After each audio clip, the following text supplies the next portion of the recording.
Good afternoon, everyone, and welcome to the first webinar in our year-end series. Today, we'll be focusing on global equities. It's great to see so many of you joining us. It's been a challenging year, but we're excited about what's ahead. My name is Ben Narcissus, and I'm the Director of Distribution at TAMIM. I'm joined today by Robert Swift, Portfolio Manager at the Global Equity Fund, and Darren Katz, Head of Investments and Co-founder of TAMIM. It seems fitting for a session on global markets to start with an international accent. I guess it's all part of the global experience. Our plan today is to run the webinar for approximately 45 minutes, leaving around 15 minutes for Q&A. You'll find a space at the bottom of your screen where you can submit questions during Robert's presentation. He'll be happy to address them at the end. Just a quick reminder, the webinar is being recorded and we'll send the recordings to you in the next few days.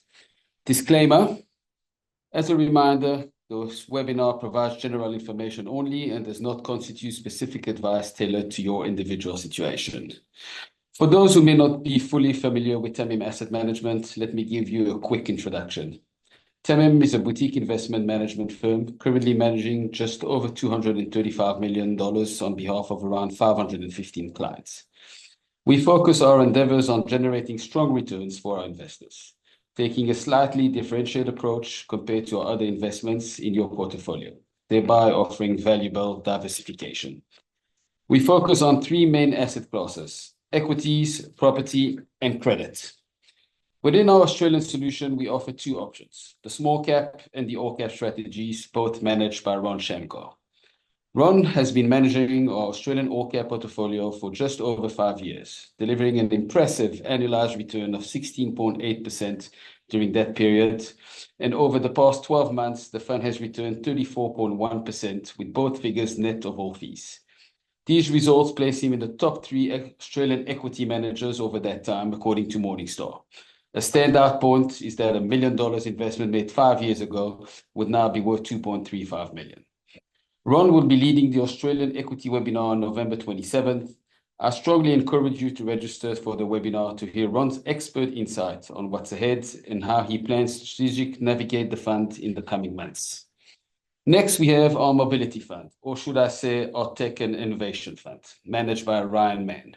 For those of you receiving our newsletter, you've likely seen the communication about this transition and the exciting launch of the new fund. The TAMIM Global Mobility Fund transitioned into the new Tech and Innovation Fund, which expands the focus beyond transportation-related innovations like electric vehicle and autonomous technology. This new fund targets disruptive technologies across a broader range of sectors, including AI, cybersecurity, cloud computing, biotechnology, and renewable energy, offering a more diversified approach to innovation and other high-growth tech sectors. Ryan will head the Global Tech and Innovation webinar next Tuesday, November 26 at 10 a.m. Next asset class would be our credit fund. We run this portfolio which invests in private debt investment solutions. In a world where market volatility and economic uncertainty are present, finding stability and consistent income is increasingly important for investors. The TAMIM Credit Fund is designed to address these needs, offering access to a diversified portfolio of private credit investments that deliver attractive risk adjustment returns with a focus on capital preservation and steady income generation. The fund is positioned to generate a forward yield of around 9% net of fees over the next 12 months. Darren will run the credit fund webinar on December 10th. And our last asset class will be our property fund. We focus on single assets, often buying properties that others are shying away from. For example, when we acquired shopping centers, many questions our decisions, but our approach has proven successful. Currently, we focus on office opportunities we can fully lease, like Pier Place in Adelaide, which we acquired with 43% vacancy in 2022 and have now leased up to 98%. Jeff Tate, our property portfolio manager, is actively looking for our next acquisition, and we look forward to presenting it to our investors once secured. If you haven't registered for any of the upcoming webinars yet, please drop me a message in the question box and I'll reach out to you after today's session to assist with the registration. Now back to the reason we are all here today. This year, global markets has faced challenges with geopolitical tensions, presidential elections, and some relief from rising US interest rates amid the uncertainty opportunities have emerged. And to shed light on them, I'm pleased to introduce Robert Swift, Global Equity Portfolio Manager at TAMIM Asset Management. Good afternoon, Robert, and thank you for joining us today. I'm sure everyone is looking forward to your presentation and the valuable insights you'll be sharing. Hi, everyone. Thanks, Ben, for that kind introduction. Last time I made this presentation in June, I got the feedback that there weren't enough slides. This time around, I made a compensating error, and I hope I can keep the time of about 40 minutes. What I'd like to do is to, first of all, look at my computer's not going.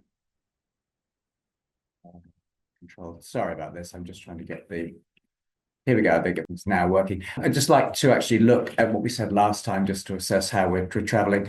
I think what we said last time is to some extent what we're going to say this time is that choosing between a recession, allowing a recession to develop, which will clear a lot of badly allocated capital, but will cause asset price falls and some concerns in the banking system, which we'll talk about.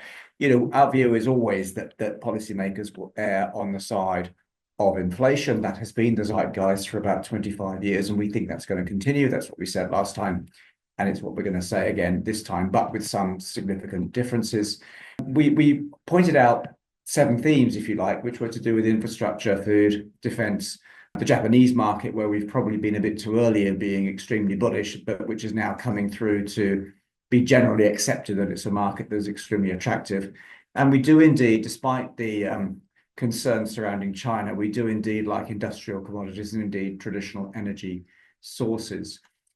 So what we're going to look at today is what will occur with the change of the US government. We're obviously moving quite quickly with respect to appointments or planned appointments. They've yet to be ratified through the Senate, of course. And I suppose we're just asking ourselves, are we going to get Turbo Trump, where we get no pushback at all, which is a bit unlikely, or do we get what you might call modified or tamed Trump? So there are going to be some trade-offs that we have to make. I don't think anybody really knows what's going to be effectively implemented. We know what's planned, but whether it can be implemented is a moot point. And in fact, you can invest to hedge a degree of that tamed Trump scenario. Will the tariffs really be inflationary? We don't actually necessarily think they will. We think that tariffs can be used as an inducement for inward investment into the USA. Some of the global car companies have actually made very profitable, productive investments in the USA, whether it's in Iowa or whether it's in South Carolina, where BMW make many of their SUVs. If tariffs are imposed on European car companies such as VW that want to shut factories in Germany, will they re-establish those factories in the USA? So it's not necessarily clear that tariffs are going to be inflationary. They might be an inducement for much needed private sector capital investment in the USA. Likewise, tax cuts. People get very excited about tax cuts, but we'll see actually what matters very much more than corporate taxes is actually keeping people in work and keeping people paying income taxes in high-paying, well-paid jobs in the private sector. There is a plan, as you well know, under this thing called DOGE, Department of Governmental Efficiency, to reduce the headcount, eliminate even certain government departments. Bear in mind that $2 trillion of savings will directly reduce US GDP and has to be replaced with something. What is it going to be replaced by? And in fact, the energy stock situation, we've long argued that any transition you make to net zero is going to have to use much more intelligently use existing hydrocarbons, fossil fuels, organic fuels, call them what you will. But I think that this electoral result is going to mean less risk for oil and gas companies around the so-called stranded assets. It's going to be less clear to us that the liabilities for closing down, shutting up and cleaning up those wells is going to lie with the companies to the extent it would have under a different administration. That's a risk that should lead to a higher PE ratio for those companies. Defense spending, will it go up? Will it go down? The peace dividend is going to mean less spending, but on the other hand, European governments are under enormous pressure to increase their spending to come into line with what they've promised under NATO. We think spending will go up, but will they buy US products such as General Dynamics produces or Raytheon produces? And China and Japan, I've mentioned Japan before. We think Japan is both misunderstood and still cheap. We're beginning to think China is at a turning point and is similarly misunderstood. That's a market that intrigues us. Our DNA tends to favor markets that are underperforming, shares that are underperforming and unloved. And we like to think that That's how you make the most money, is by going somewhat against the crowd. So in terms of where we are today, I think the mandate for a change is pretty clear. These red dots show you the shift towards the Republican Party. It's occurred in most places, perhaps apart from the West Coast. But it's pretty clear that people were concerned about the messages they were hearing from the Democrat Party. I don't want to spend too long talking about the campaign. We don't think the US economy is in that fantastic a shape, actually. I think that Bidenomics is really, in a previous world, would have been called tax and spend. And you've had the replacement of the private sector with the public sector, which typically leads to lower levels of productivity. And you can therefore see with these various slides we've got in here how the real wage earnings on the top left haven't really kept pace with the rate of so-called GDP. You can see how average hours worked in the USA are falling on the top right-hand chart. And essentially, you're seeing quite a lot of stress in the USA, particularly in the bottom cohort. This is the cohort on the right-hand side in the 0 to 20% by income percentile. And that's presumably the garbage that Joe Biden clumsily referred to. These people haven't enjoyed the asset price growth that has been enjoyed by the top 10%, the top 1%. And so this is the group that needs to be re-engaged with the economy. And the best way to do that, we think, is to fire up the private sector, and you can invest accordingly for that. George Clooney spent a lot of money, spent a lot of time, possibly political capital, in backing Kamala Harris, but he's not representative of what people are feeling in the USA. Credit card delinquencies are back to 2010 levels. Advanced Auto, which is a US listed company, reported some very, very poor results, and they actually should be benefiting from the lower income cohorts going to their shops because they would look to repair their cars as opposed to buying new ones.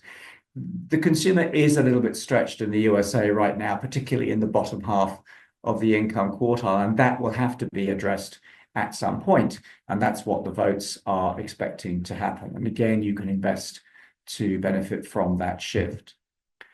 The price of groceries is up 20-odd%. The CPI numbers we know are kind of cooked. One of the websites we like to look at is called, oh gosh, my mind's gone blank. One of the websites is run by a fellow called John Williams, who's an ex-central banker.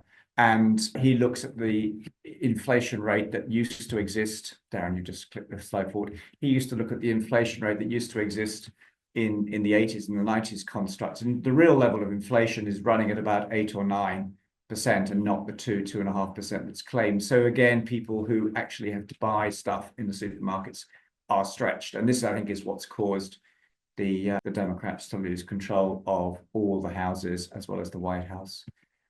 It's not just price increases, it's also... Yes, please, if you can. It's not just price increases, but there's something called shrinkflation, which is affecting. So again, there's this website, mouseprint.org, which you can go to, and they're pretty good at showcasing which consumer items are shrinking in size or shrinking in quality. And this is a 17% price increase in the price of razor blades. George Clooney has a beard, I think. So there's a disconnect between the West Coast of California and maybe even New York State with what's happening in the US economy. This has to be addressed. This is the point we're making about the US economy not being in great shape. Let's go forward a slide, Darren. Sorry, we seem to have technical issues. You go into that section of the screen and you should be able to take it. Okay, try that, yeah. So this is Bidenomics at work. They've actually massively increased the amount of employment in the public sector. As I said before, I think the public sector is not necessarily the most productive part of it. And this new department, DOGE, is going to look to replace this employment with the private sector. How is that going to happen? We like to think it's going to be done through private sector capital investment. In order for that to happen, I think you're going to see a suppression of interest rate increases. I don't think it's possible that rates can go much higher, certainly the rates the central banks control. And that's because interest costs on the massively expanded government debt are going to be very shortly, if not already, exceeding the defense spending and pretty shortly going to exceed what's spent on Medicare. These are politically impossible levels of interest payments to surpass. And so I think you're going to have to see, rather than the use of interest rates to squeeze inflation, you're going to see a so-called supply side revolution back to the Ronald Reagan era, where massive investments and incentives to invest in the private sector will increase supply and thereby, through increased supply, reduce inflationary price pressure. So this is again is a chart that shows you what's happening relative to the expectations from the Congressional Budget Office, the CBO. You've seen the actual interest on federal debt, the red line, massively increase relative to the blue line. So what's required, and I don't think it's well appreciated, that private sector jobs and wages matter much more. The top line, individual income taxes, contributes over $2 trillion to government revenues. Corporate income taxes produce less than $500 billion of income. So what you really want to do is to have people working. And I think that's really very important. And so how are you going to get Americans back to work in decent paying jobs? There's the challenge. Now, we don't think it's going to benefit the companies that everyone is in love with. These are the companies, the mega cap companies that are on very high PEs. And you can see the PEs in terms of the purple line. And so we think this policy of America First, or whatever it's now going to be named, is going to benefit very much companies that are in the smaller area. We're well aware of the proliferation of index funds and ETFs. And if you were to look at an index as opposed to the S&P 500, we'd favor you were to look at an index called the S&P 600, which is a collection of smaller companies that will benefit much more from an increase in domestic supply, domestic demand, and re-onshoring, as we expect to happen. So these big stocks are expensive. And it's actually quite true that the big stocks are dominated by exposure to IT. And you can see that the IT market capitalization share of the market, the red line, is much higher than their share of earnings. And typically that will tend to mean revert. Typically the share of earnings, and as it grows, the share of the market cap will grow. But it's quite stretched. Now, it's not as stretched as it was in 1999, 2000. But it is quite well stretched. And so we think there's much better value to be played elsewhere in the stock market. Before you tell me that you only need to own 7 stocks, bear in mind that there are considerable periods of time when it's much better to be invested in smaller companies than the very large companies. And this 10-year period to 2016 that we've highlighted shows you a classic example. Over the 10 years to 2016, being equally weighted, that is to say, favoring smaller companies at the expense of larger companies, paid off quite considerably, the red line being the equal weighted and the green line being the cap weighted. That shifted around the COVID period so that we can now see how the green line, the S&P market cap weighted return, has been greater than the equal weighted return. Generally speaking, when you get to such stretched levels, it is time to go back at the equal weighted or to smaller company exposures. And that's what we've been doing in the Global Equity Trust. Arguably too early. We have exposure to Microsoft, we have exposure to Alphabet, but we have tried to avoid the paying up a lot for the likes of Meta and paying up a lot for the likes of Amazon and Netflix. We prefer other stuff. Again, just to point out that even if the earnings follow in these expensive companies, it doesn't necessarily mean that the share price will outperform. The 1999 equivalent of NVIDIA was Cisco. Cisco was priced at 100 times earnings, if not 40 or 50 times revenues. And despite the fact that Cisco's earnings have caught up, the left-hand side, with the rating as was then, the share price is actually not yet back to where it was in 2000. So that gives you an idea that even if the earnings do come through, once the stock gets to be very expensive, the share price doesn't necessarily have to follow. So the stock buybacks program is running at about $1 trillion. That has benefited shareholders. But again, if you're going to invest back in the business, then share buybacks are going to have to be reduced because that money that's spent buying shares back will actually go back into capital investment instead. The Biden administration did introduce a buyback tax of about 1%, but we can see a situation in which companies are incentivized with threats and/or taxes to invest in capital. It strikes us as mad, for example, that Intel spent so many years buying back its shares rather than investing in its fab business, and it's now gone back to the taxpayers and the government and the CHIPS Act, and is going to be publicly money subsidized to invest in expanding and increasing its R&D in the fabs in the USA, when in fact, of course, it should have been doing that with its own money. So the capital investment theme in the USA is going to benefit the likes of foreign companies such as TSMC, that's actually already broken ground in a second fab in the USA. Hitachi, because of its expertise in providing nuclear power, I'll touch on that a little bit later on. VW, I've mentioned, they have made plans to close 3 factories out of their 10 in Germany because of costs of doing business. BYD, Build Your Dreams, the Chinese car company, electric vehicle company, are they going to be allowed to set up in the USA? Perhaps they will. Essentially, these are going to be friend-shoring events, but they will mean that companies that have been relying on share buybacks to boost the shares might not necessarily see such a tailwind. You're going to have to look at things like revenue growth and strategic positioning much more than expecting financial engineering. This chart is designed to show you how private domestic fixed investment could be increased. Over the last 60 years, it's generally been on a downtrend. Now, you could argue that the economy is shifting, it's become more service-oriented, but it doesn't necessarily mean that you shouldn't invest. If it's an intellectual capital business involved in the service industry, it doesn't mean that you should not invest. And this investment trend has to be reversed. It means, again, you're going to see investment back in the USA at the expense of offshoring that investment. Green doesn't always necessarily mean green. We think the opportunity here is that in order to go green, in order to move to renewables, it means that you're going to have to re-engage properly with fossil fuel companies. This blue line is the share price of a renewables company that's invested in European green concept companies, and it's quite significantly underperformed the old European utility companies that are sadly still burning coal. Clean energy shares have lagged in the USA as well. You can see that the clean energy index in the S&P, the green line, has underperformed the global oil index. We're not saying that oil is the way forward. We are saying it's essential in order to have a smooth transition. At some point, oil and gas will run out. At some point, the technology will be good enough for the conversion of solar and wind power to be much more efficient, but you can't turn off the traditional supply and expect to still run a mature and high-functioning economy. The rehabilitation of oil and gas companies particularly is going to be something that we expect to provide a very, very substantial return to investors.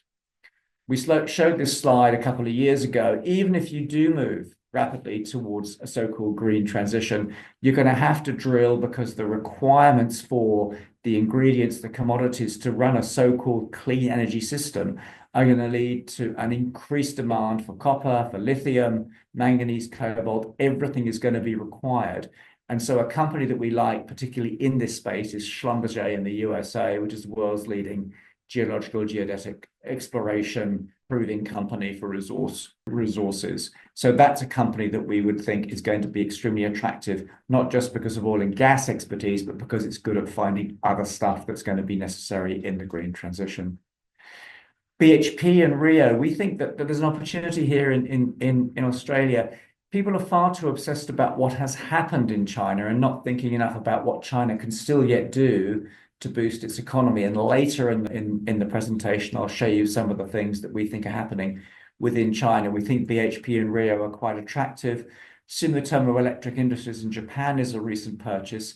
They are one of the few companies in the world that provide core grain steel, which is required to run data centers which generate AI technology. So there's some very interesting companies that are in so-called old industries, steel industries, digging stuff out of the ground. You don't have to pay 40, 50 times earnings to benefit from this shift and from the AI trend.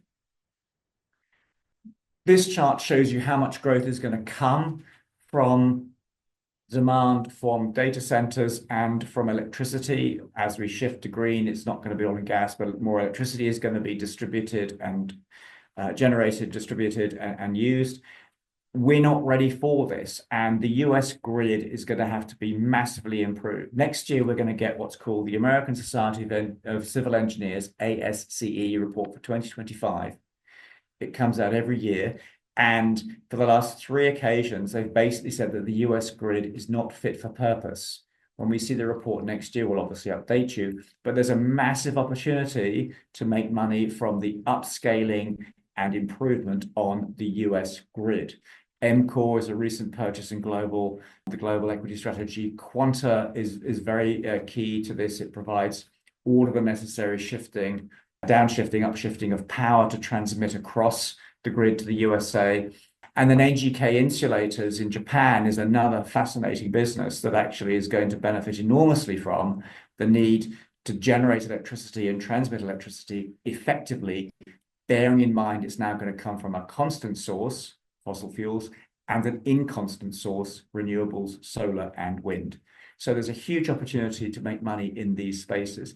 This shows you the kind of money that's already been made, and I haven't quite got the colors right, I apologize. But generally speaking, we're showing you how these companies have massively outperformed the S&P 500, and in fact have outperformed the so-called Magnificent Seven. There's still really quite a lot to go for in these kinds of companies, and they're all a significant part of the global equity strategy. We don't think that nuclear is out of the question. We think actually it's part of the solution, and nuclear power is already being engaged by the private sector in order to fund or to power the AI energy requirements. I think I'm right in saying it's Constellation Energy that's done a deal with Microsoft to provide the necessary power for Microsoft's Azure cloud servicing business. So you're going to see nuclear small modular reactors increased. This is a slide that actually is a little sad because it shows you what the capacity additions of the USA have been in the last 40 or 50 years, which is to say not very many at all. What's happening in the USA is that plants, nuclear plants that had a projected life of 40 years have had that life extended to 60 years, and now some of them are being extended to 80 years. I think there's a couple of takeaways from that. One is that it seems to be crazy that you can run something for 80 years that was planned at 40 years. But secondly, you could take comfort from the fact that clearly they are still passing muster, and that something that's been planned for a 40-year life can actually be run for 80 years. So in other words, the cost of electricity is much, much lower relative to the initial estimate of generating it from the nuclear power plant. So we think actually nuclear is another massive opportunity that's going to exist. And the Chinese particularly are taking full advantage of that and building, I think, one coal-fired power station a month, if not a week, actually, which is disgraceful. But the nuclear power program is very interesting. That technology is going to come, we think, going to come from the likes of Hitachi in Japan. This shows you what's happening to asset prices as we shift to use more computers and we need more power for AI. This is the market value per square foot of offices versus data centers. And you can see the office per square foot is going down and the data center value per square foot is going up. And this actually has implications for banks that are very, very heavily lent to the office market, and especially US regional banks. We did kind of get that wrong. I think it's important to state that everything I've said up to now is the big winners we've had. We haven't invested in US regional bank stocks, and they've done quite well. We haven't invested because we got very concerned about their exposure to the commercial real estate market. And the problems in the commercial real estate market are spreading. Companies that own and run mortgages secured on property are shuttering their funds. I think even in Australia, certain pension funds are actually having to gate withdrawals from funds that are secured by unlisted assets. The office space vacancy rate on the left in the USA is going up quite rapidly. That may get better as we see the private sector incentivized by the Trump administration. But the regional bank exposure to the commercial real estate market is very, very significant. And we are not sure that the bank's capital position, the regional bank's capital position, can stand a significant write-down in commercial real estate that, frankly, should be happening. So that is something that is causing quite a significant amount of stress in the marketplace. Our intention is to remain underinvested in US regional banks, and we favor fund managers much more than we do. So we own shares in Affiliated Management Group and T. Rowe Price and DWS in Germany, rather than punting on regional banks in the US. So they're most decidedly not out of the woods. You can see the percent of loans on the left-hand side here. Small banks have got 70% of the loans out to commercial real estate in the USA. Any significant write-down in commercial real estate, any mark to market, is going to smack those regional banks, we think. And it wouldn't surprise us to find them on the receiving end of instructions to raise capital. Let's move on to Japan. We think Japan is still particularly attractive. Many people say Japan is very highly levered, and so we put this slide in on the right-hand side. Particularly, you can see that Japan's so-called net international investment position, i.e. its position as a country, net of its debt and its foreign assets. And you can see that Japan's net international investment position is very, very positive. Something like 80% of its economy is in surplus when you account for the fact that over many, many years of running current account surpluses, that money has been recycled to buy foreign assets, factories, property, bonds, all sorts of assets are on the positive side of Japan Inc. balance sheet, and its debt position is therefore much less concerning when you take that foreign asset position into account. To put things in perspective, Australia has a negative net international investment position wherein it owes more to the rest of the world than it has assets owed to it by the rest of the world. Therefore, whenever you see a nasty period of volatility in markets, the yen typically goes up because the Japanese investors repatriate the money they have overseas, driving the yen higher. The yen, as the headline says here, the yen will be a great hedge if we have a period, if we have some sort of a traffic accident, which is possible. And so if you look at the left-hand side, the black line, you can see how much the Japanese yen is undervalued using what's called PPP or purchasing power parity. We don't see any reason for the Japanese yen to go anywhere but, generally speaking, higher, particularly during periods of volatility. So it represents a very significant anchor to windward in the portfolio. And our Japanese equities that we own are all unhedged, which has been quite a considerable benefit as the Australian dollar has weakened. Japan's revenues per share are going up. The next few slides I'm going to show you compare Japan with the USA, and people are paying a lot more for US earnings than they are for Japanese earnings. These are Japanese revenues per share. They are to some extent benefiting from Japanese companies buying back their shares. Japanese corporate balance sheets are extremely lazy. They have too much cash on hand. Japanese companies are increasingly buying their shares back, which makes sense. But the revenues per share are going up quite nicely. If you were to look at the USA versus the rest of the world, the USA is blue. Those revenues per share are also going up. And compared to the rest of the world, it looks like the USA, of course, is a place where you want to put your money because revenue drives earnings, revenue buys you market share. But what I'll show you next is that that gap does not come from a Japanese problem. It comes mostly from a European problem. This is the revenue per share for the USA versus the revenue per share for Japan. And you can see that the Japanese number is as strong and getting stronger than the US number. And so if you're going to be investing in markets with revenue mattering, which it does, then you really, really, really want to buy into a market that's much cheaper for the same revenue growth. And you can see that the Japanese forward PE here is only at about 14, 15 times. It's the red line. And that hasn't really budged for a while, even though the Japanese revenue per share has been growing and the Japanese earnings per share are consequently growing as well. So we think Japan is still quite badly analyzed. We think Japan still represents a very significant opportunity.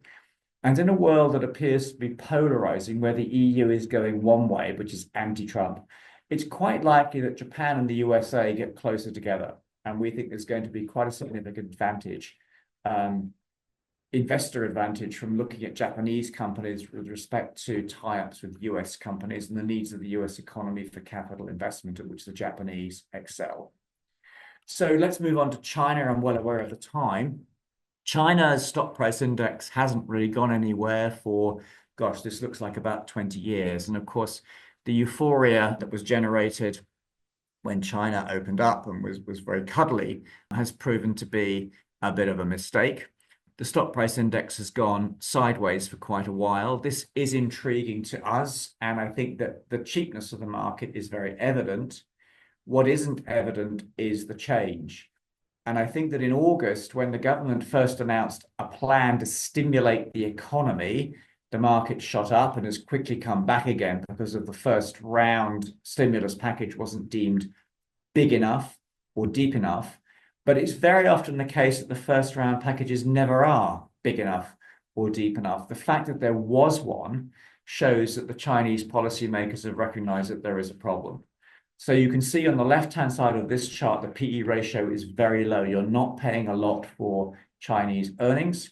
Now, the earnings per share have gone sideways for a number of reasons. But you can see that there's some real value in this marketplace. And would it take a lot in terms of the Chinese policymakers and the Chinese leaders declaring a third round of stimulus and trying to be more diplomatic and less dogmatic with the West for the market to have another run as it did in August when it rose about 20% in very short order? It's very difficult when the good news is announced. It's very difficult to get set. You typically have to be thinking about investing before the news breaks. And I'll just leave you with this.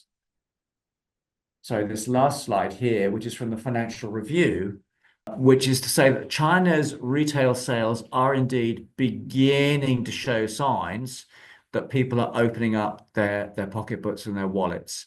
It isn't a well-known fact, but is the case that the Japanese wages have grown faster than, sorry, the Chinese wages have grown faster than the Chinese rate of inflation.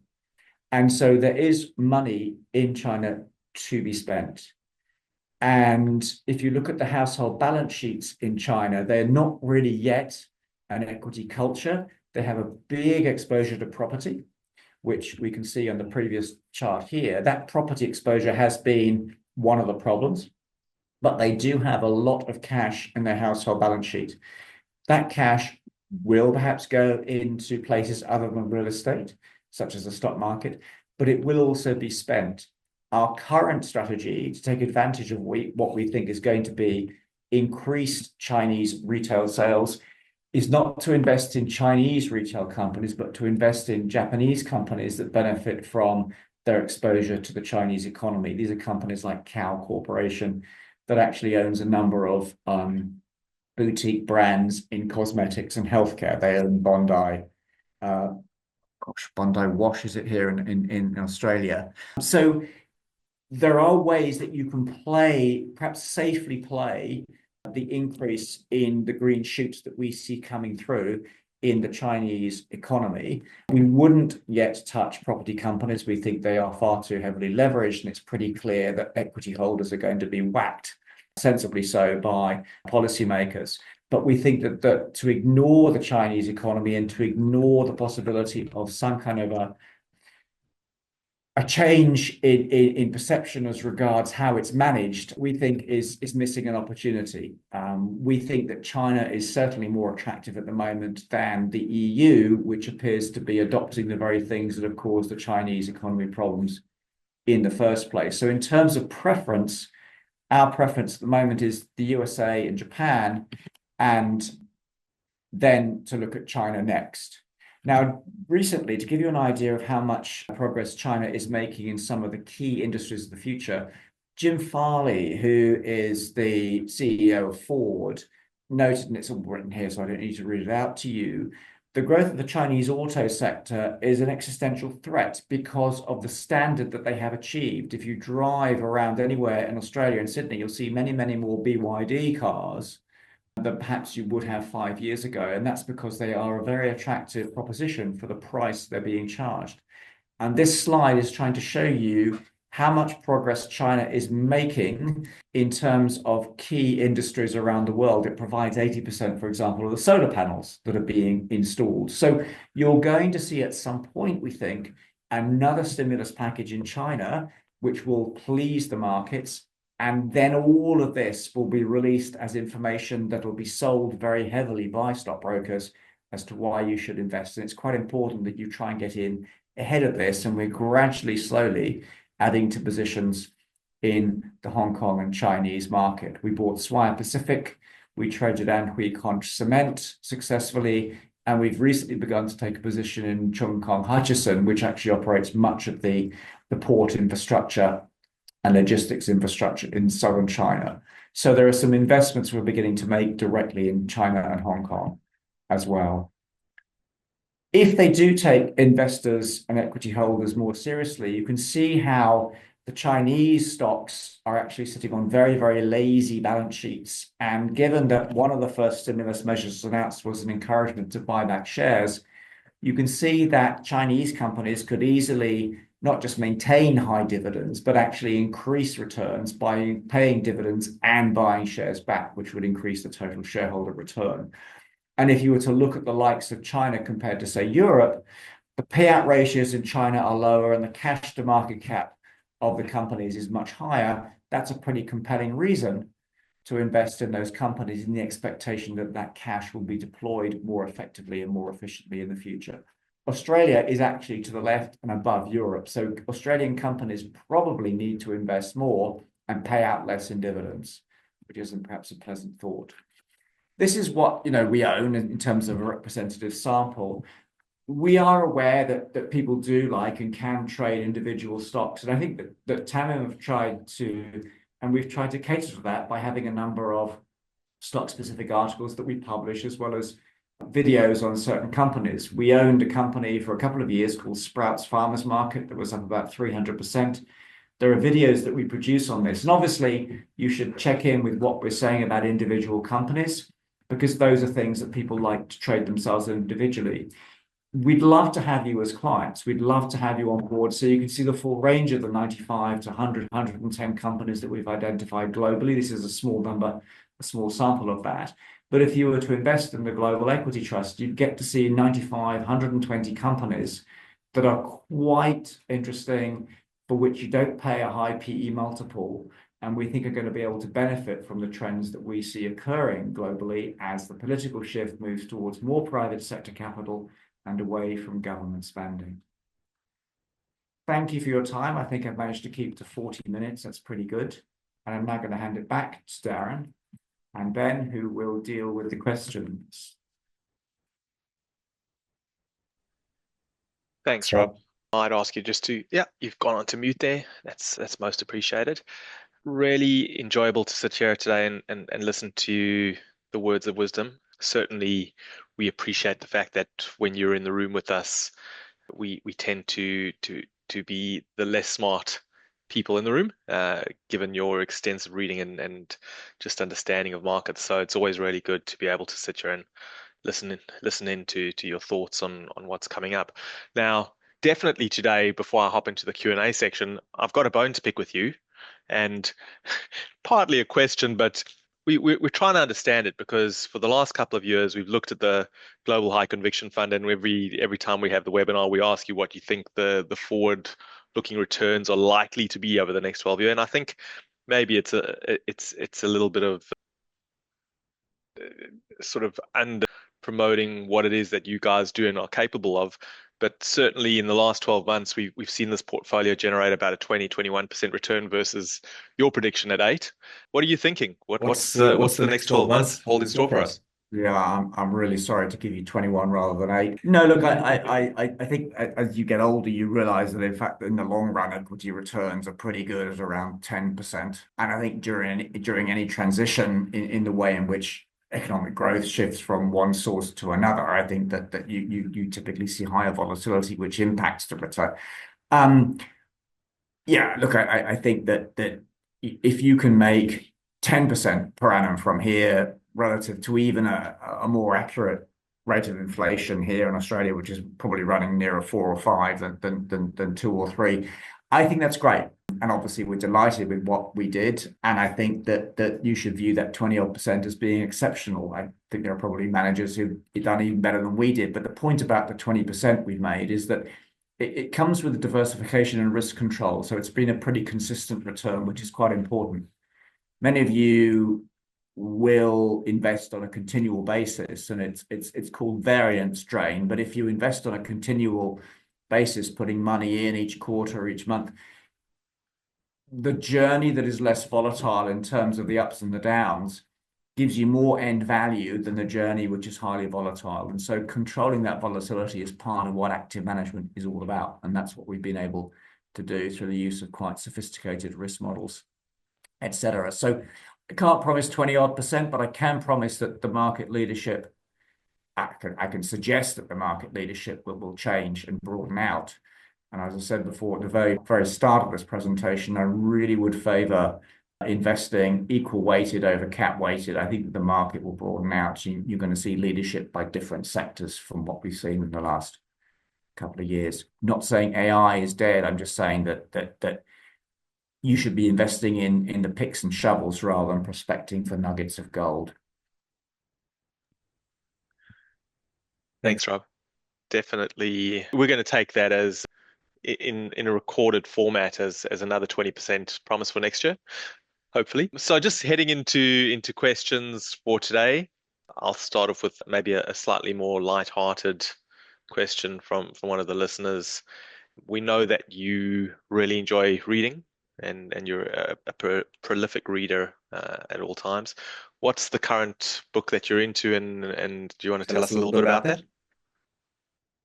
That's an easy answer. So we are lucky enough to have on our advisor panel a fellow called Doug McWilliams. He's a Brit. He's quite old, but he was a senior economist at IBM, and now does a number of pieces of consulting work with his company NEB. And he wrote a book called The Flat White Economy, but the book I'm reading at the moment is the one that follows that, and it's called The Paradox of Inequality. And he talks about the challenges raised by globalization.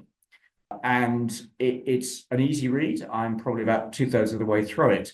But to give you an idea of what he's talking about, and this is really going to speak to the age I am, he points out that in 1973, a footballer called Bobby Charlton made something like £9,000 a year, which at the time was about 3 times what the average wage was in the UK. But, more importantly, it was about twice what the footballers earned in that era. And he was probably the finest footballer of his generation. Wayne Rooney in 2012 made 20 odd million pounds a year. And part of that is inflation. But when you look at that 20 million pounds relative to other wages in the Football League, the Premiership, it's a much bigger multiple than was Bobby Charlton's. And he ascribes that to globalization, that Bobby Charlton's audience was very limited with, as existed then, the reach of football, but also the media reach and the reach of TV. Globalization has meant that Wayne Rooney and the likes of Wayne Rooney can earn so much more money. Now, inequality in that sense matters because it deals with or creates things like social tension. And one of the biggest challenges we face today is dealing with wealth inequality, not just income inequality, wealth inequality that has been massively exacerbated by essentially what has been zero interest rates for a long period of time, this reflating the asset souffle that I talked about, but also globalization. And so it's a fascinating read, and he, being an academic, also deals with other academics' treatment of this. So it's a very, very good way for me to feel smart, even though I've not actually read the originals as he has. It's called The Paradox of Inequality. It should be on your, season's greetings wish list, your seasonal celebration wish list, whether it's going to be, Jewish party or Christian party or Diwali. Get the book, and Darren will send you the title of the book. He may even decide to dip into his big fat wallet and send you a copy of the book from Amazon. But it's The Paradox of Inequality. It's very much well worth reading. I would recommend that wholeheartedly. Thanks, Rob. I'm happy that I didn't ask you what the current bottle of whiskey was that was on the list, but we'll reserve that for next time. So one of the real interesting things that we keep on getting asked, or we've been asked through the last couple of years, is what do you think about US politics? Who's going to come in? Who's going to win the election? Well, thankfully, we can't be asked that question this year. The interesting question here is that Elon Musk was a very close confidant of Trump through this election campaign and possibly involved in engineering part of his victory or his victory. What do you think happens to Musk-related companies such as Tesla going forward over the next 4 years? Do you think there's a massive benefit there? That's one I can't really answer. It would be, I think, very inappropriate if an EV maker wanted to enter the USA to manufacture and was prevented from doing so because of the Musk connection. I think that would be terrible. It is true that Tesla benefits from government subsidy, insofar as that there's a big amount of public money that's been put into subsidizing both his factories, but also into providing, if you like, incentives to buy the cars. I don't think that he should be too concerned, given that he's about to float Starlink for God knows how many billions of dollars, and he's doing pretty well in First Solar as well. So I like to think that he will be held up as a poster child for competitive capitalism, which is how it should work. That is to say, if the competition wants to come in, it should be allowed to come in. I think it would be a terrible thing if he bought himself a degree of protectionism. So in terms of Tesla, we don't own shares in Tesla. That's a mistake. They're up 40% since the election. But we would quite happily buy shares, as I've said before, buy shares in companies that provide the battery technology and the means to get the electricity into the batteries. So that's the way we would prefer to play Tesla. Trump is or has been in the past quite mercurial, capricious in terms of the way he flip-flops and changes his mind, and that is the challenge that we do face. Come back in a week and ask me what I think again on that question. But I'd like to think that Elon Musk, will not be given preferential treatment, and we can see nothing but increased competition in the EV space. Thanks, Rob. We have gone through the last 4 or 5 years, and it seems to be that each of those periods has thrown up a particular challenge in a given year. We've had COVID, we've had inflation, we've had a significant interest rate spike, we've had wars, we've had significant government elections or changes of governments globally. What do you think is going to be the big driver of markets over the next 12 months, and how do we play that? So I think mercifully, it looks like there's already discussions to dial down the conflict in the Ukraine. That's got to be a good thing. It's no coincidence, I don't think, that people are on the phone to Xi Jinping in China. I think all of this needs to be dialed down, scaled down. That's a good thing. I think the biggest problem we face is the one I mentioned before, that the levels of debt are absolutely enormous, and the levels of wealth inequality are enormous. And I think that each region, each country will have its own recipe for dealing with that. But I think you're increasingly going to be looking at a return to centrally directed capital. You're going to be looking at taxation that is trying to be redistributive. And you're gonna, I think, be faced with two ways to remove wealth inequality. One is the one we would prefer to have, which is that you introduce supply side incentives for companies to hire, you improve state education, you prepare the workforce for the new economy, and that will be a good way for us to deal with the issue of income inequality as well as wealth inequality. The other way to go is the one that we think the EU is choosing, that is more regulation, that is more taxation redistribution, that is more government involvement in allocating capital. That will typically lead to stagflation. And so choosing between those two outcomes, I think, going to be, one of the important decisions to make, not just by policymakers, but also by investors. And I think that we, at the moment, as I said, would favor the USA and Japan that appear to be adopting the former, as opposed to Europe, which appears to be going down the latter route. So that's the biggest challenge, we think, is that you've got to now deal with the wealth inequality. You've now got to deal with the income inequality and the intergenerational problems that, of course, that engenders as well. We like to think it can be done through what used to be called capitalism, which is competitive investment. But the danger is that you see more government control, and there can indeed, and there have been indeed in the past, long periods when equities haven't gone anywhere. Just look at the late 60s into the late 70s in the USA. In real terms, equities were down quite significantly because of more government and not less government. So that's the challenge that we face from here, I think. Rob, thanks very much for that. I think we might stop the questions at that point today. I'm just going to quickly sum up. And I think the one thing that Robert said to us earlier, which is exceptionally important to remember, is looking at this portfolio, it delivers you an ability to invest into global equities, but to do it in a manner which displays significantly less volatility than a lot of other global equity or global investment solutions. When you're investing, being able to take out that volatility in your investment journey allows you to have a significantly better chance of a strong or good outcome. Looking at our 5-year returns on the screen here, around about 11, just over 11%, and our inception numbers, which are not on the screen here, are around about 13.5%. Being able to deliver that over a long period of time for a portfolio and the compounding effects of that allow you to set yourself up for a strong retirement. So we would say have a look at the global high conviction portfolio. It certainly is well worth a good look at from an investment perspective. And we would recommend looking at that as an inclusion into your retirement portfolios. We tend to have a lot of conversations with clients and investors across the year. And the one thing that we've really picked up across time is that investors tend to be their own worst enemies, looking and buying investments and investment strategies at their peak of returns and then trying to sell them when they've crashed and they've lost money on them. This type of portfolio allows you to just take that journey in a significantly calmer fashion.